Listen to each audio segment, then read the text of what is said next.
என்னது காலேஜ் போற பொண்ணுங்களுக்கு மாசம் 1000 ரூபாய் கொடுத்தா கஜானா காலி ஆகிடுமா? டேய், ஒரு பொண்ணு படிச்சு வேலைக்கு போனா அந்த குடும்பமே வறுமை கோட்டுக்கு மேல போகும். இந்த 1000 ரூபான்றது இலவச திட்டம் கிடையாது, தமிழ்நாட்டோட எதிர்காலத்துக்கான முதலீடு. இந்த திட்டத்தால காலேஜில் சேர மாணவிகளோட எண்ணிக்கை எத்தனை சதவீதம் அதிகரிச்சிருக்கு தெரியுமா?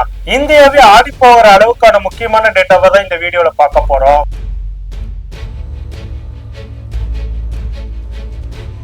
மை சென்னை 360 தோழர்களுக்கு வணக்கம். இன்னைக்கு நாம பார்க்க போறது முத்துவேல் கருணாநிதி ஸ்டாலின் அவர்கள் கொண்டு வந்த மூவலூர் ராமாமிர்தம் அம்மையார் புதுமை பெண் திட்டம். அரசு பள்ளியில படிச்சுட்டு காசு இல்லாம காலேஜ் கனவு மூட்டை கட்டி வச்சிருந்த ஆயிரக்கணக்கான தங்கச்சிகளுக்கு நம்ம முதலமைச்சர் முத்துவேல் கருணாநிதி ஸ்டாலின் அவர்கள் கொடுக்கிற ஒரு மிகப்பெரிய ஆயுதம் தான் இந்த 1000 ரூபாய் புதுமை பெண் திட்டம். இது எப்படி வேலை செய்யுது, ஏன் இது மற்ற மாநிலங்களுக்கு ஒரு பாடம், அதை தெரிஞ்சுக்கலாம். யோசிச்சு பாருங்க, வறுமை கோட்ல இருக்கிற ஒரு தச்சு தொழிலாளியோ இல்ல ஒரு ஆட்டோ டிரைவர் வீட்டு பொண்ணோ +2 முடிச்சதுக்கு அப்புறமேட்டு அடுத்து என்ன பண்றது நிக்கும் போது, நீ போய் காலேஜில் சேர்ந்து உனக்கு விருப்பமானதை படிமா, உன்னோட அக்கௌண்ட்ல மாசம் 1000 ரூபாய் வந்து விழும்னு அரசு சொல்லுதுன்னா அது அந்த தகப்பனோட சுமையை குறைக்குது, அந்த பொண்ணுக்கு ஒரு தைரியத்தை கொடுக்குது. சிலர் கேக்குறாங்க, எதுக்கு எல்லாத்துக்கும் 1000 கொடுத்துக்கிட்டே இருக்கிறீங்கன்னு. தம்பிகளை கொள்ளையா சம்பாதிக்கிற கார்பரேட் கம்பெனிகளுக்கு வரியை தள்ளுபடி பண்ணா அதை சலுகம்பீங்க, ஆனா நம்ம வீட்டு பிள்ளைங்க படிக்கிறத கொடுத்து அதை ரேவடி கல்ச்சர்னு சொல்லி கிண்டல் அடிப்பீங்க. என்னடா உங்க நியாயம்? இந்த திட்டத்திலே ஒரு முக்கியமான கண்டிஷன் இருக்குங்க, அதுதான் இந்த திட்டத்தோட முதுகெலும்பே. இந்த திட்டம் வந்த ஒரு வருஷத்துல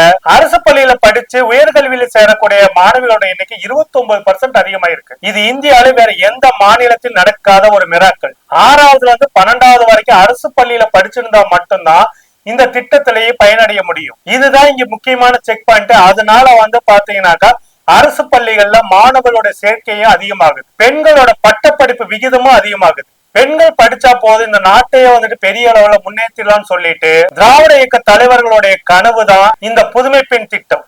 இந்த திட்டத்தை எல்லாம் 1 கோடி ஸ்டாலின் வந்தாலும் செய்ய முடியாதுன்னு சொல்லிட்டு கெட்டியா பல்ல இழிச்சு மக்கள் முன்னாடி பேசினவங்களுக்கு எல்லாம் தன்னுடைய ஒற்றை கையெழுத்தால ஸ்டாலின் அப்படின்றது சொல் இல்ல செயல் அப்படின்ற நிரூபிச்சு இன்னைக்கு இந்த ஒரு திட்டத்தின் மூலியமா மட்டும் பெண் பிள்ளைகளோட உயர்கல்வி படிப்பு விகிதத்தை 29% அதிகப்படுத்தி இருக்கிறது. இதுதான் உண்மையான திராவிட மாடல். உங்க ஏரியாவில உங்க வீட்லயே இந்த திட்டத்தால பயனடையக்கூடிய பெண் பிள்ளைகள் இருந்தாங்கன்னாக்கா அவங்க வாழ்க்கையில இந்த திட்டம் என்ன மாற்றத்தை கொண்டு வந்துச்சு அப்படின்றத மறக்காம கமெண்ட் செக்ஷன்ல தெரிவிங்க தோழர்கள். நன்றி, வணக்கம். தமிழக மக்கள் ரொம்ப தெளிவாதான் இருப்பாங்களே தவிர்த்து இதை அயோத்தி மாதிரி ஆக்கலாமே, இதுல என்ன தவறுன்னு கேக்குறாருன்னா அப்ப அவர் எந்த அளவு இவருக்கு அறிவு இருக்கு நயினார் நாகேந்திரன் அவர்களுக்குன்னு இதுலயே மக்கள் தெளிவா புரிஞ்சிருப்பாங்க.